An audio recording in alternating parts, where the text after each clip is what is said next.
Hi, everyone. Yes, perfect. Welcome to this workshop on how to prioritize between entrepreneurial projects. If you want to do entrepreneurship that aims to reduce existential risk, but are unsure about how to pick a project, or if you're just interested in what prioritization research looks like in practice, then this is the right session for you. 3 researchers from Rethink Priorities will share how they go about prioritizing between hundreds of potential projects to launch or support, as well as giving participants the opportunity to apply the techniques to their own project ideas. I will now just quickly introduce all 3 of them, and then they take over and lead the workshop. So there's Renan. He is a research manager at Rethink Priorities' general long-termism team, and also the manager of Condor Camp, a long-termist talent search project based in Brazil. He holds a Master of Science in Criminal Justice Policy from the London School of Economics and a law degree from the Federal University of Pernambuco in Brazil. Then there's Jam. He's a researcher at Rethink Priorities, working on helping new projects get launched, which help reduce existential risk. He's also a consultant for the Effective Institutions Project and previously worked for an intergovernmental agency in Tokyo, Japan.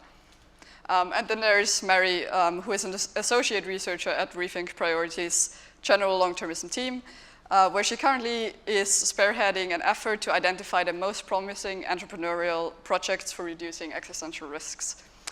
Before joining Rethink, she completed a bachelor's in politics, philosophy, and economics at the University of Oxford, and she is originally from Denmark. With that, I hand over to Renan.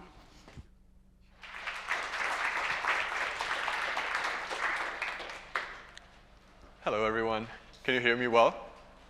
Fantastic. Yeah, it's a pleasure to be here. Really glad that there are so many people interested in learning more about entrepreneurship.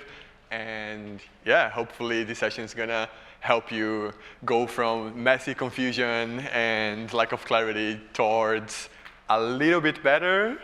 Yeah, at least let's have a humble goal for this session. But yeah, if you want to access the slides, you can use this bit.ly link. And yeah, there's going to be a QR code in the end too. Cool. But before a little bit more about what we do at Rethink Priorities, so we are the existential security team. We recently changed our name from general long-termism to something more specific.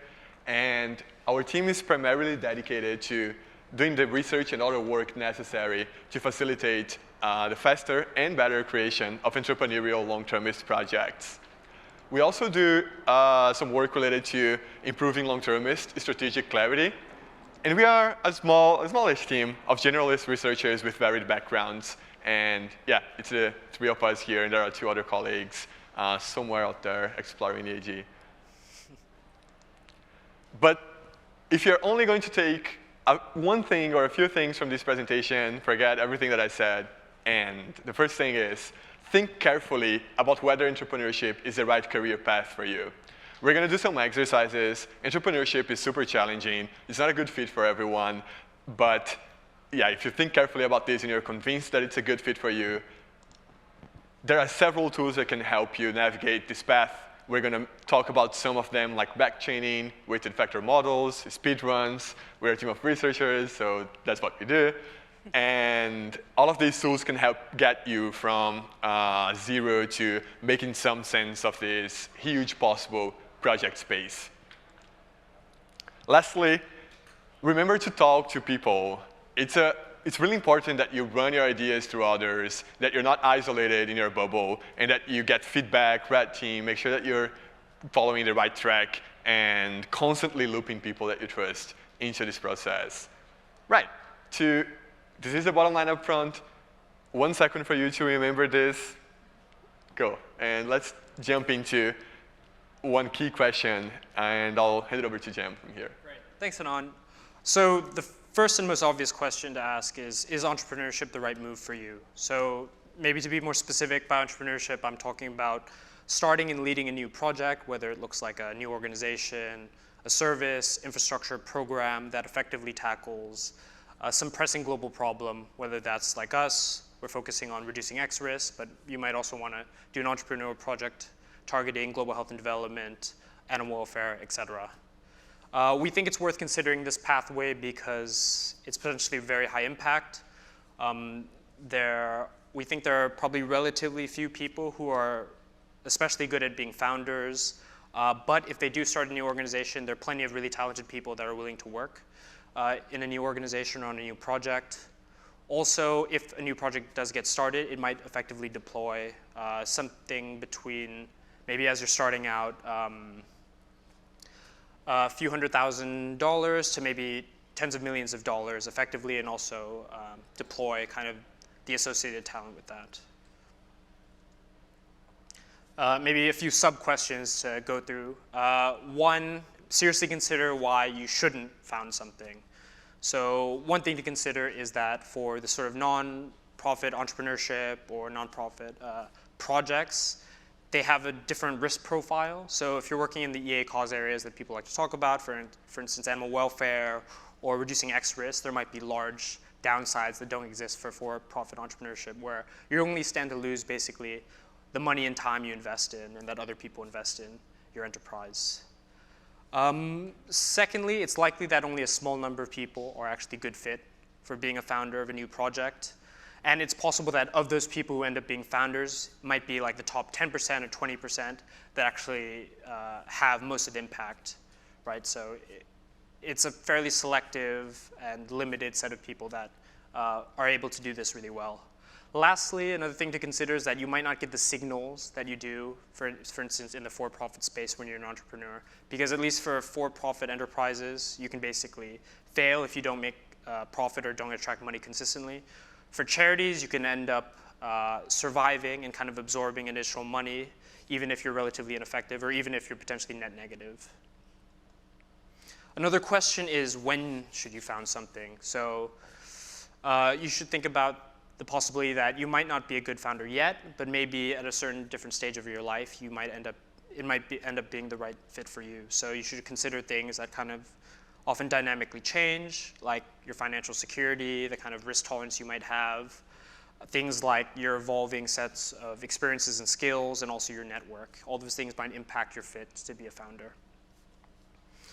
And finally, and probably the question that we're going to be devoting more attention to today, what should you found? So we're going to offer a few different tools and frameworks that might help give more clarity here.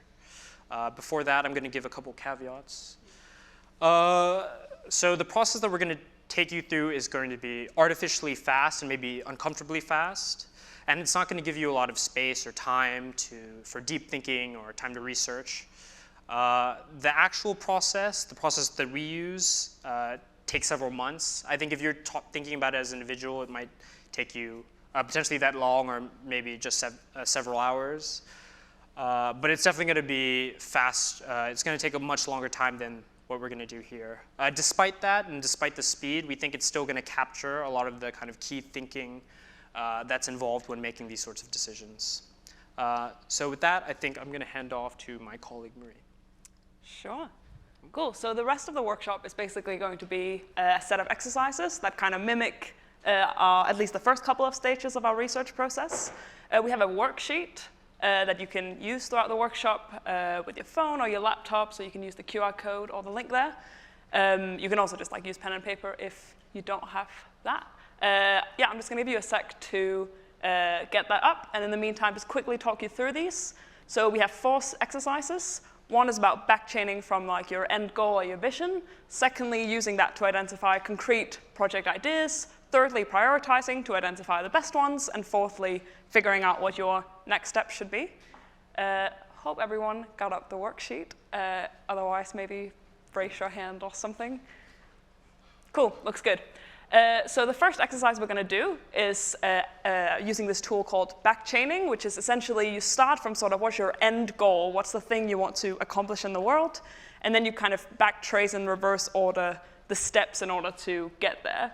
So what we want you guys to do is to write down 2 to 3 sort of concrete changes you would like to see in the world. So that could be something like, it would be great if pandemics spread more slowly, because then we would have more time to sort of develop a good response. And then I want you to think about, why is this not happening? What are the steps that need to happen? And identify 2 or 3 things you think are kind of key bottlenecks or reasons why this isn't happening. So that could be something like, maybe there's just like not enough incentive to develop technology that slows the spread of pandemics, because like it's not really in anyone's core, anyone's interest. So you have 3 minutes for doing that. Renan, will you start the timer? Go.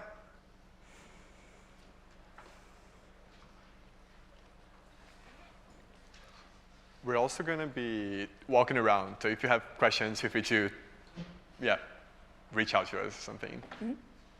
All right, that's time.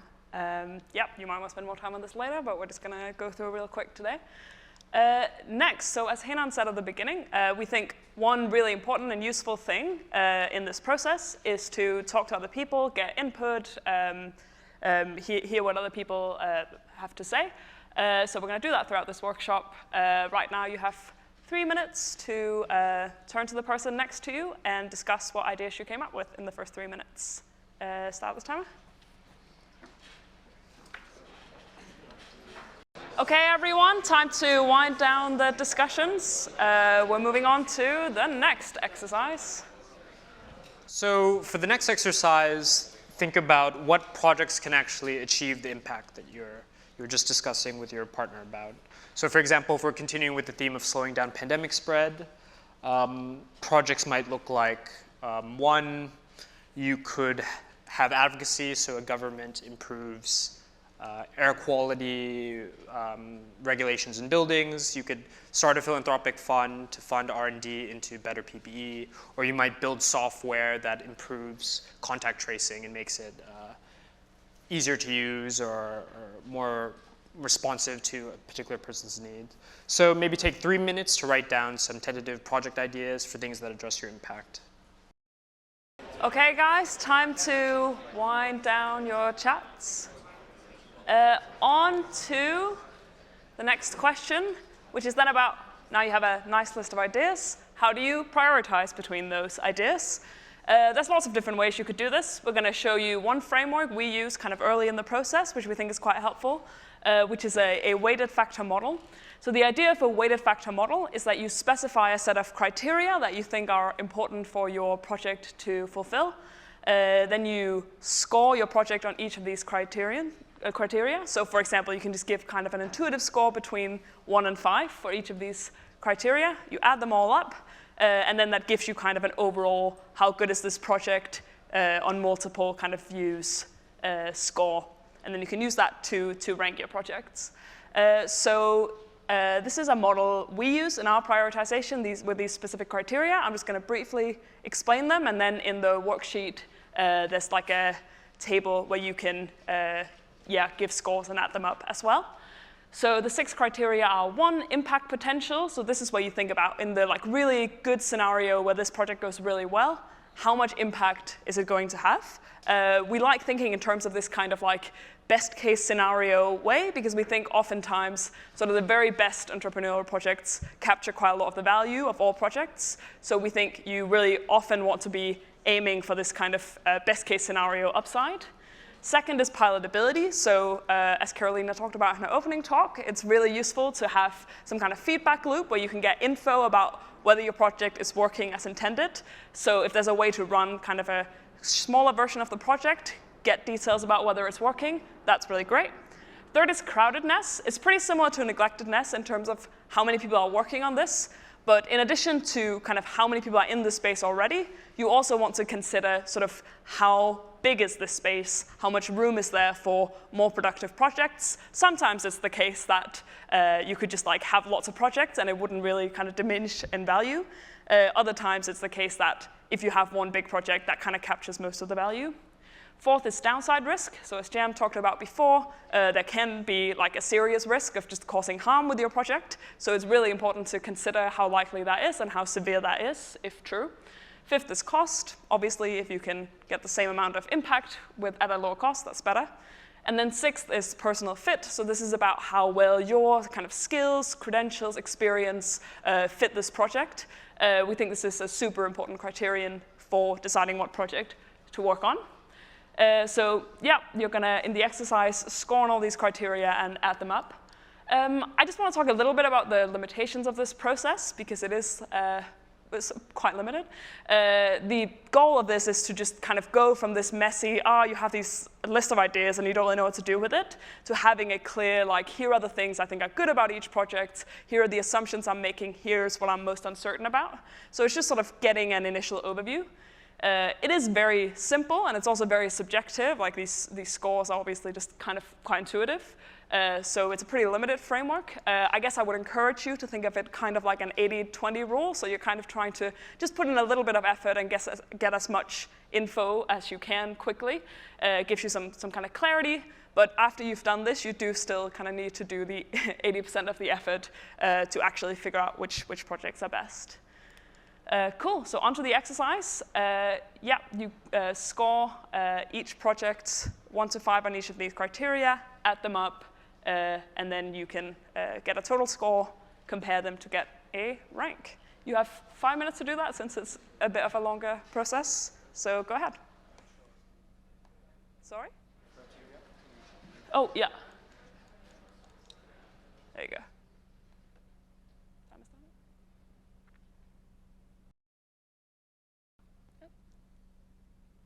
And that's time, I'm afraid. Yeah, just one thing Renan reminded me to say is that the model in the worksheet is not actually a weight factor model, because they all have the same weight. So I guess it's just a factor model. But you can sort of add different weights to them. So maybe you want to say this criterion is like 5% of the total score, and this is really important, so that's like 25% of the total score. There's a link in the worksheet to the model we used with the weights we used. So you can check that out afterwards if you're curious. OK, as always, we want you guys to talk to each other. So share your scores and ratings. Another thing that would be good to do here is to think a little bit about, are there ways you guys can help each other? Do you have like a contact for one of the projects? Do you know something about one of the projects? So think about that as well. 5 minutes. All right, guys, time to wrap up. And we're going to move on to the final exercise. All right, hopefully this has been a useful set of exercises. And of course, as we said in the beginning, this is just the start of your journal, of your journey as entrepreneurs. And there are several next steps that we hope that you manage to take after this workshop. Just some ideas, things that we do as part of our work. One of the things that we do is we do speed runs, which are short research projects. 5 to 10 hours is just one example in which you dive deep into one of the ideas that you have that you think is promising, and you focus on having a concrete output. We are researchers, so we have write-ups, and writing things is a good default. And it also helps you externalize your assumptions, your expectations, and get useful feedback from others. Another thing that you could do is you could continue ranking your ideas and putting scores into the parameters, and then share that rank with others. You can share this with your trusted friends, with people that you trust, people that you met at EAG or at this session, maybe. And this is also pretty useful to get feedback on. And you can also just write down specific points of feedback. Maybe you're confused about some object level question about bio, AI, say, or you're confused about which parameters to use. And yeah, writing down specific points for feedback is quite useful. Overall, just keep talking to people. Don't isolate yourself. Being an entrepreneur is pretty much a social activity oftentimes. So yeah, make sure that you're keeping others in the loop. Cool, so for the last exercise, let's have that you actually follow through with your next steps. Let's have some accountability. In the exercise sheet, there is a section for next steps. So take 3 minutes and write your next steps down. Have a low bar for including next steps. This is like a brainstorm moment. So yeah, take this reflection moment, and then we'll move on to discussing and sharing next steps. 3 minutes time. All right. Hopefully you have written down a series of next steps, and now you have 2 minutes for discussing this with the person next to you for extra accountability. OK, feel free to start discussing. All right.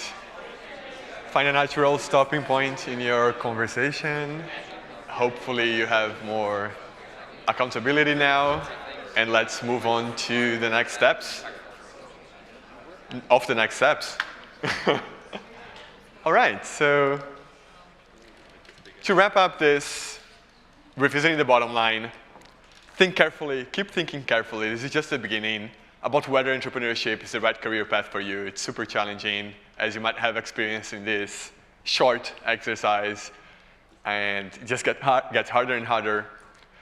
But if you decide to pursue that route, there are going to be several tools. These are just some of the tools that we use. We put some hyperlinks there for the resources if you want to read more about each one of those.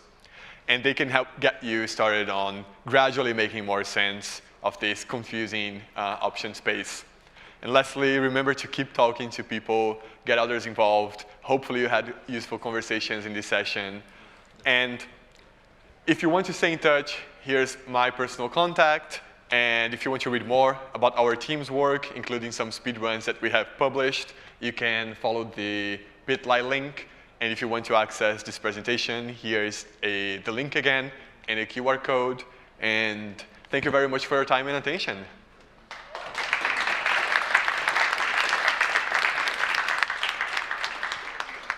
Cool, so we still have some time for questions, if there are any, and there are going to be office hours. The three of us are going to be at some room nearby. Right around the corner. Q-Side 2, right around the corner. You can also just stalk us there or something. But yeah, are there any questions? Yes, please. Yeah, how do you decide the rating for the criteria, and does it change from intervention to intervention, what weighting you give? Yeah. So how do we decide the weights for each criteria, and if it changes intervention by intervention? It doesn't change depending on the intervention because we want something that standardizes all of them. So the goal of the model is to go from several options down to fewer. How do we decide the weight? So the first step is what do we care most about? So for long-termist projects, we are pretty mindful about downside risks. We're pretty confused about what is going to be the effect of each thing in the long-term future or on X risks. So the first step is we don't want to do net negative things. So this is going to be pretty highly valued. Secondly, we value direct impact. And so impact at scale or like the impact that we want to achieve is highly weighted. But we also want to have information from the real world. So sometimes we tweak this. Yeah, right. So maybe this is not going to be the most impactful thing, but we can get a lot of information if we run something short and cheap. So it really depends on your priorities. And this is just like a glimpse on how we think about this. But feel free to use other parameters. Maybe you want to weigh more heavily personal fit, for instance. But yeah, it depends on your rationale. Yes, please. Yeah. Oh, sorry. Yeah, could you say that again?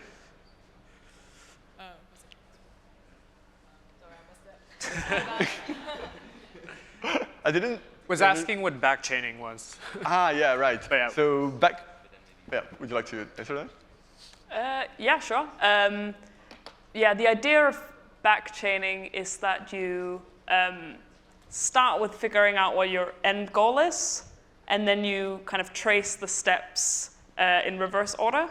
So yeah, I guess it was kind of like the example we had earlier, but maybe you start out with, I guess maybe your broad end goal is like reduce X risk to 0 or something like that. And then you're like, I guess the way we did it here was kind of like as if there was one end goal and then like one bottleneck stage. I guess in reality, there's like lots of steps. So maybe it's like, reduce X risk to 0 at the end, and then the next step is like reduce bio risk to 0, and the next step is like